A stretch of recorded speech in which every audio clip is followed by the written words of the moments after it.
So in this episode I make sketches of steampunk engines, moving trolleys, energy converting machines, a sort of robot, and a proper steampunk airship.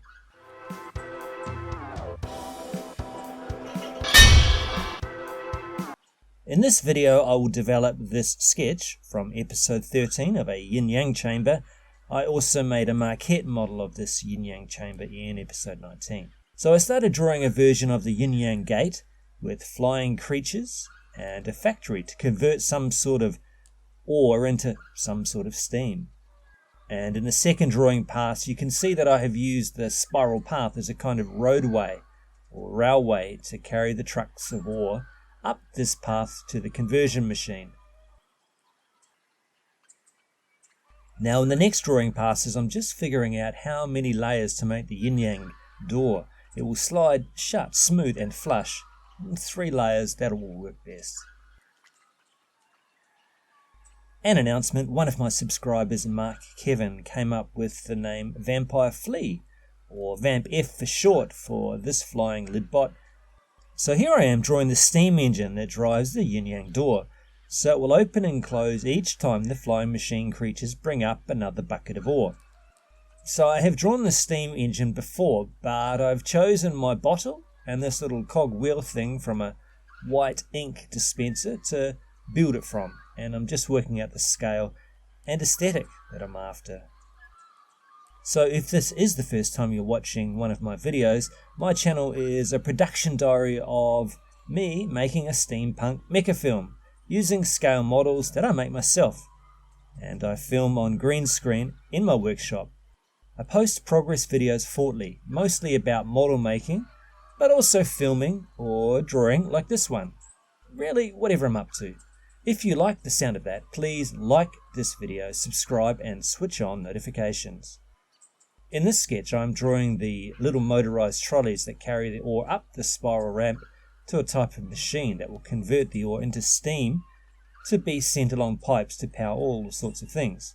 One of the ideas of this is that the big machine world is all a big interconnected organism like the human body, and energy conversion is a big part of that.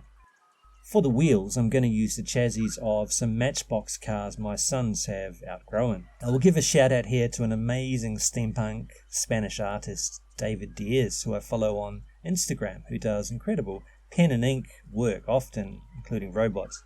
Beautiful art, highly imaginative. I recommend that you check out his art. Link in the description. Now this is the energy conversion machine at the top of the ramp. What happens is the cars with the ore drive up, stop in front of a chute, pour the ore into some sort of furnace which turns it into steam that will be sent all over the living machine. Now the tunnel exit that you can see is the one the Vamp-F's exit through. I'm going to send pipes up along the tunnel, which makes more sense than just an exhaust tunnel. That was my first thought. And when I film I will have a foreground object, a big pipeline, to give a parallax effect which makes the flight look faster.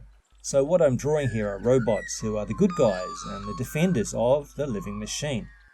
They are biped robots who have helicopter packs on their backs and they work in the machine. They can think and talk and have an actual society, basically someone for the viewer of the finished film to identify with. So I've had this idea for a long time and I'm not entirely sure how I want them to look. When I build them I want them to be articulated rod puppets that I use my own body to move, filming on a green screen to drop them on top of a background plate. What I'm doing here is drawing different options for the head. See, I need these creatures to have loads of character and expression, and I was originally going to introduce them once the Vamp-F's get through the Yin Yang door and start attacking the internal organs of the living machine. But it might be another 6 months to a year till I get past the Yin Yang door. So it's more interesting visually and in terms of the story if I introduce them here in the Yin Yang chamber.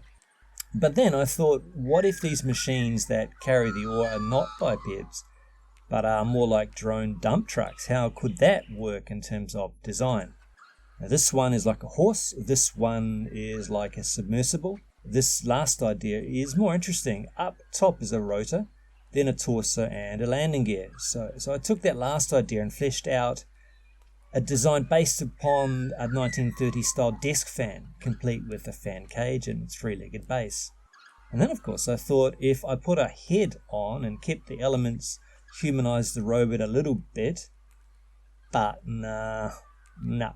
Have you seen Bolivar on Netflix? Well, Manuelita says, no. Comments below if you know what I'm talking about. And then I thought, what if it's shaped like a kangaroo, or like he's standing at an angle?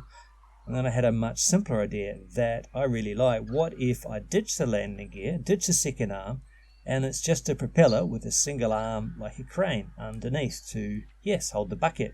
But it can also be kind of ridden or flown by a friendly robot biped like a horse, or like a dragon in the Game of Thrones, instead of, having to carry a helicopter around on your back. Be like a flying Uber for friendly robots. I also added 2 cameras to act like eyes. The aesthetic of these cameras is like those Super 8 handheld cameras of the 60s, like from the Zapruder JFK film. And lastly, from the opening scene, I have the Airship, where the Vamp-Fs are kept in a hangar for long voyages, like planes in an aircraft carrier, and they will attack in the opening scene. Anyway, airships are a steampunk staple. Usually they have like a suspended sort of boat hull with cannons. Well, the whole thing is like a battleship made of steel with a big balloon making it float. But I want my own unique take, and it should be designed around the basis that the structure hanging from it should not be too heavy. So I want a frame of girders like the Eiffel Tower and twin propellers that can pivot to change direction, and a big rear rudder. Also in the middle of the lattice I will have 2 interwoven corkscrews that the Vamp-F slide down like a roller coaster to gain speed and launch from. Now it will be a long time before I build this, so this will change and get better. I really enjoyed this period where I gave the model making a break and drew up some ideas. I'm going to dedicate 1, possibly 2 nights a week to new concept drawings, and every so often I will put out a video like this one. So these are some still photographs of the sketches from throughout the series. Now next week I will start building the set based on these concept drawings. Please offer some thoughts or insights in the comments below, at the very least, so that I know you watched right to the very end. And also click on any of these other videos that I've made. Thanks for watching. Bye bye.